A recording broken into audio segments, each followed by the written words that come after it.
तर ही खिडकीची कथा आहे.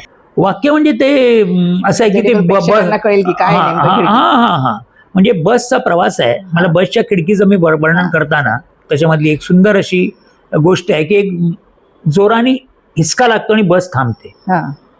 अर्थात ड्रायव्हरची तशी चूक नसते, कारण ऐनवेळी लाल सिग्नल पडलेला असतो आणि त्यामुळे ते जे आतले जे प्रवासी आहेत ते एकमेकावर आदळतात.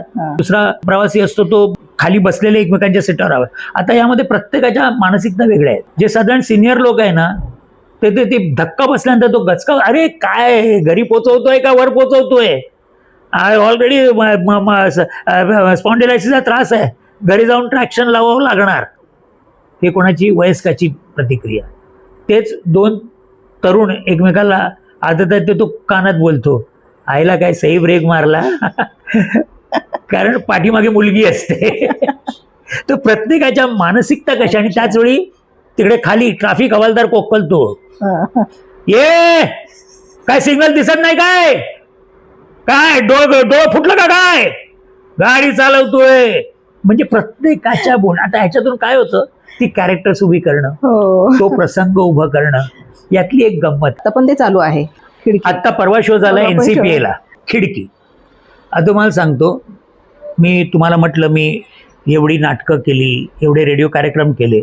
मी रेडिओ कार्यक्रम जवळजवळ माझ्या मते एक 600-700 रेडिओ कार्यक्रम लिहिले.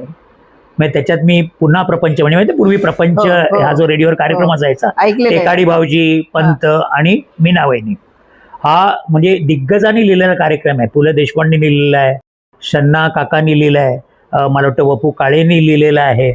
मला एक दिवशी ऑल इंडिया रेडिओतून फोन आला की प्रपंच लिहाल का.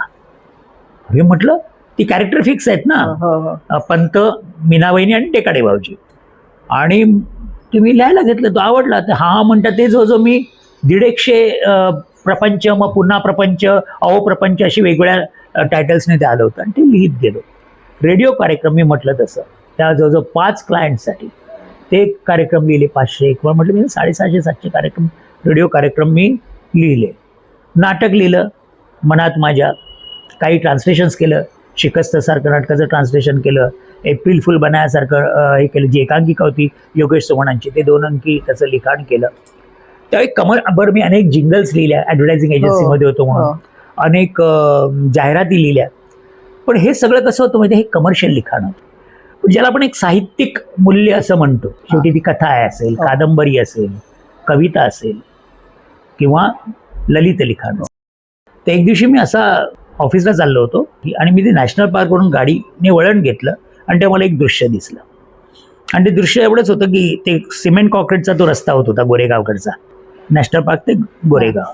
आणि तिकडे एक 10-12 वर्षाचा मुलगा ते पाणी ते सिमेंटच्या रस्त्यावर पाणी टाकतात ना, पखाली, ते बघा चांबड्याचं, आणि तो पाणी टाकत चालला होता. ते सहज मागे मी खिडकीतून असं बघितलं आणि अरे, तर तो मुलगा अशा उड्या मारत चालला होता.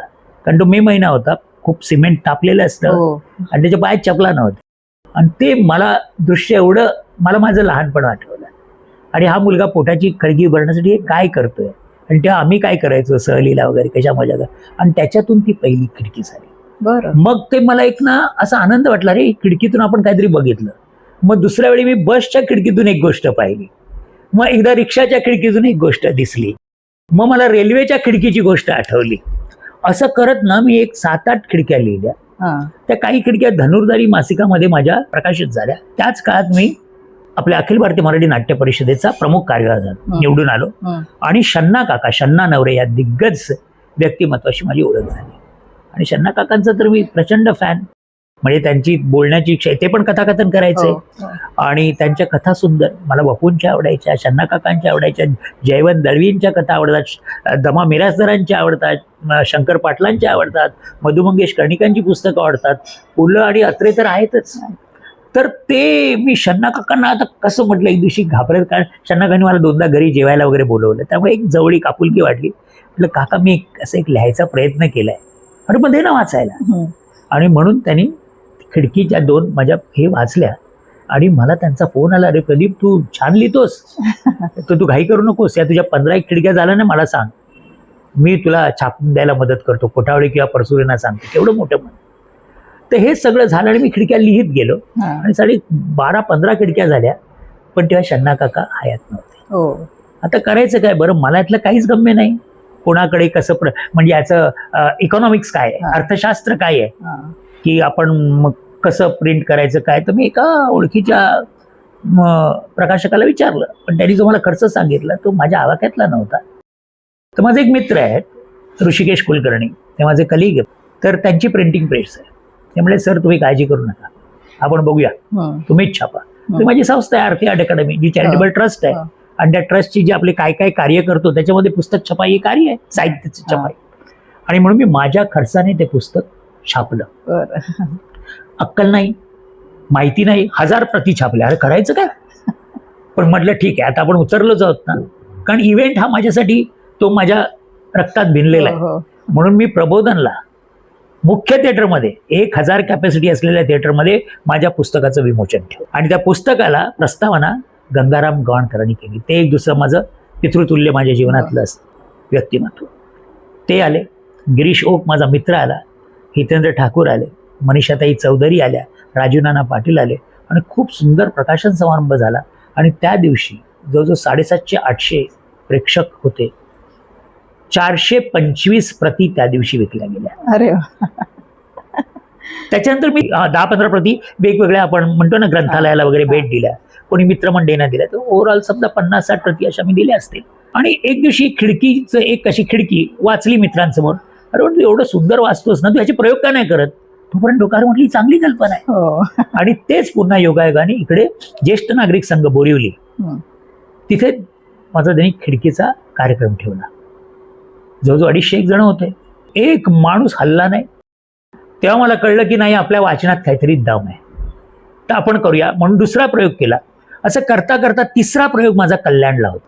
तो माझे सहकारी आहेत शिवाजी शिंदे, माझ्या कलाकार संघाचे ते पदाधिकारी होते. ते म्हणाले सर तुमचा कल्याणला प्रयोग करूया का. म्हटलं करा ना. आणि तेव्हा काय मी मानधन वगैरे विचार करायचो नाही, कारण पुन्हा प्रोफेशन म्हणून तेव्हा बघितलं नव्हतं. अर्थात माझं चरितार्थ हा याच ह्याच्यावर चालतो, पण तो पैसा हा मी अजूनपर्यंत तसा, पण आता शेवटी एवढं सुंदर होतं त्यावेळी मी ते करतो. पण तेव्हा काही मी मानधन विचार करायचो नाही. आणि मी गेलो आणि मी कार्यक्रम केला. आणि तेव्हा संपल्यानंतर 2 महिला व्यासपीठावर आल्या, स्टेजवर आल्या, म्हणाले सर मला याची एक प्रत विकत मिळेल का. अरे म्हटलं हा तर कधी विचार करू. माझ्याकडे 1-2 प्रती होत्या योगायोगाने. त्या 2 प्रती मी त्यांना दिल्या, त्या त्यांनी विकत घेतल्या. ते माझ्या डोक्यात आलं. आणि म्हटलं मग मी त्याच्यानंतरचा आता कालचा NCPA माझा 52वा प्रयोग झाला. मग प्रत्येक प्रयोगाला मी प्रेक्षकांना एक विनंती केली की मी इकडे पुस्तक विकायला आलेलो नाही, हेच वाक्य मी बोलतो तिथे. पण आज आपल्याला जर मराठी भाषेचं जतन, संवर्धन, प्रसार आणि प्रचार व्हायचा असेल ना, तर तो आपण केला पाहिजे. आपण कोणालाही वाढदिवसानिमित्त गुच्छ नेऊन देतो. आपल्याकडे काही कार्यक्रम केला तर पाहुण्यांना गुच्छ देतो, जो गुच्छ विंगेत पडलेला असतो. त्याच्यावेळी तुम्ही एक पुस्तक द्या. आज गुच्छ तुम्हाला 250-300 रुपयाच्या खाली मिळत नाही, मग त्याऐवजी एक 200 रुपयाचं पुस्तक द्यायला काय हरकत आहे. बरोबर, अगदी बरोबर. ही कल्पना माझ्या प्रत्येक, तुम्हाला सांगतो, माझे जवळजवळ पुढच्या 800च्या दरम्यान कॉपी या कार्यक्रमातून विकल्या गेल्या. आणि आता मी 3री आवृत्ती काढली. वा वा वा.